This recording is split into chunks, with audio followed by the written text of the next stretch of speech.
কেলেংকাৰী কৰিবা ইউজ কৰবা আহিম পাৰমিশন লৈ আহিব লাগিব তোমাৰ অসম হয় তুমি অসমীয়াত কথা পাতাচোন মই অসমীয়া অসমীয়া জানা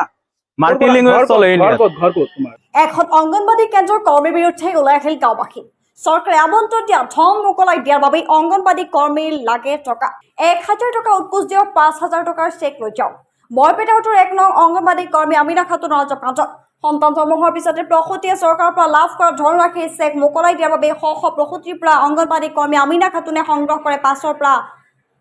1500 টকালৈকে টকা নিদিলে নথি পত্ৰ জমা নিদিয়ে বিভাগীয় কৰ্তৃপক্ষলৈ যাৰ বাবে প্ৰসূতি বঞ্চিত হয় চৰকাৰী সা সুবিধাৰ পৰা অংগনবাদী কৰ্মী আমিনা খাতুনৰ বিৰুদ্ধে উত্থাপন হৈছে বহুতো অভিযোগ হাতে সাংবাদিকক খবৰ দিয়াৰ ঘটনাচলীতে সাংবাদিক উপস্থিত হোৱা অংগনবাদী কৰ্মী গুণ্ডাগুৰূপী পুত্ৰ সাংবাদিকৰ সৈতে দুৰ্ব্যৱহাৰ কৰ্তব্যৰত সাংবাদিকক বাধা প্ৰদান আমিনা খাতুনৰ পুত্ৰ পৰিস্থিতি অধিক জটিল হোৱাত ঘটনাচলীত বৰপেটা আৰক্ষী উপস্থিত হোৱাত পৰিস্থিতি নিয়ন্ত্ৰণলৈ আহে উল্লেখ যে খৌদুনাবাৰীৰ পৰা বিগত কিছু বছৰ আগতে বৰপেটা উত্তৰ 1 নং ৱাৰ্ডত আহি বসবাস কৰিবলৈ লোৱা অংগনবাদী কৰ্মী আমিনা খাতুনে উৎকোচ প্ৰদান কৰি অংগনবাদী কৰ্মীৰ চাকৰি লাভ কৰাৰ লগতে নিজৰ ঘৰতে অংগনবাদী কেন্দ্ৰ স্থাপন কৰি বুলি জানিব পৰা গৈছে কথাখিনি সত্যতা প্ৰমাণ হোৱা নাই যদিও বিভাগীয় তদন্তৰ সমগ্ৰ ঘটনা পোহৰলৈ আহিব এতিয়া পৰৱৰ্তী সময়ত যে বিভাগীয় কৰ্তৃপক্ষ অংগনবাদী কৰ্মী আমিনা খাতুনৰ বিৰুদ্ধে কি ধৰণৰ বিহিত ব্যৱস্থা গ্ৰহণ কৰিব সেয়া সময়ত হ'ব লক্ষণীয় না আপুনি মিডিয়া না ইফালে ধৰক হ'ব মই ধৰিম মই আপোনাৰ কথাত আপুনি ভূমত কিয় হাত দিছে আপুনি ভূমত কিয় হাত দিছে গাড়ীটো এইটো ঘৰ না স্কুল ঘৰ হয় অংগনবাদী কেন্দ্ৰ হয় না এইটো এটা পাৰমিশন লৈ আহিব লাগিব কেলেংকাৰী কৰিবা ইউজ কৰবা আহিম পাৰমিশন লৈ আহিব লাগিব তুমি অসম হয় তুমি অসমীয়াত কথা পাতাচোন মই অসমীয়া জানা মাল্টিলিংগুৱেল চলে ঘৰ ক'ত তোমাৰ বৰপেটা ৱাৰ্ড নম্বৰ 1 কিয় দেখা নাই তোমাৰ গাঁৱৰ মানুহে কৈছে তোমালোকে এটা নতুন কেকুদনাবাৰীৰ পৰা আহি ঘৰ কৰিছা মোৰ ইয়াতে 2003 ত আহিছো আমি 2003 ত আহিছা না সেইকাৰণে তুমি বৰপেটা ৰোডৰ বা অসমৰ সভ্যতাৰ বিষয়ে নাজানা চাগে তোমাৰ মাকে ইয়াৰ পৰা স্কুলৰ পৰা দৰমহা লয় জানা না জানো হা তো স্কুলত কিয় মানুহ নাহিব স্কুলত আহে তো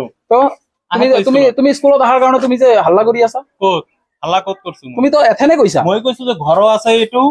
অংগনবাদী স্কুলত আহিছে মানুহ তোমাৰ ঘৰত কাইবা সোমোৱা নাই তোমাৰ ঘৰত কাইবা সোমছে নেকি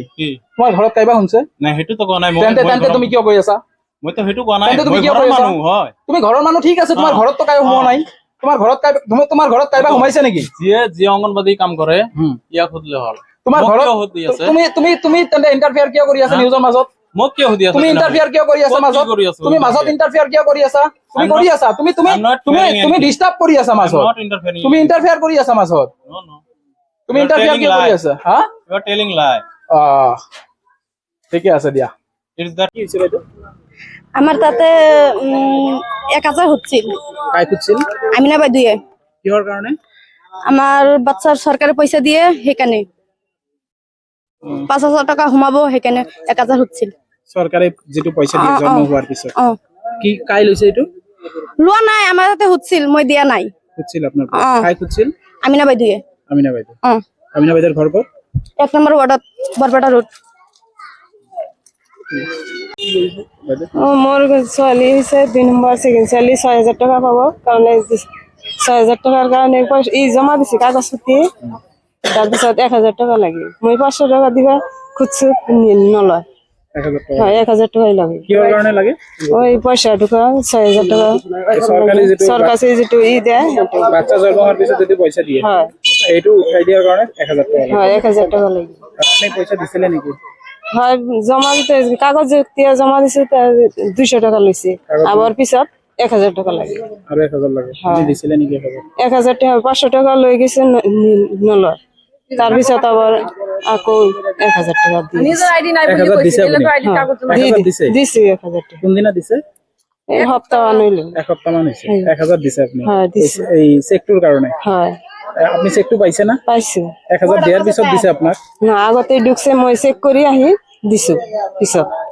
আপনি তাৰ মানে পইচা কমোৱাৰ পিছত আপোনাৰ পৰা 1000 টাকা খুজিছিল হ্যাঁ খুঁজিছে আগতে খোঁজা নাই কাই খুজিছিল নাম কি আমিনা খাতুন ঘৰ ক'ত আমিনা খাতুন 1 নম্বৰ ওয়াৰ্ডত 1 নম্বৰ ওয়াৰ্ডত বৰপেটা বৰপেটা ৰোড 1 নম্বৰ ওয়াৰ্ড আৰু কিমান মানুহৰ পৰা লৈছে আৰু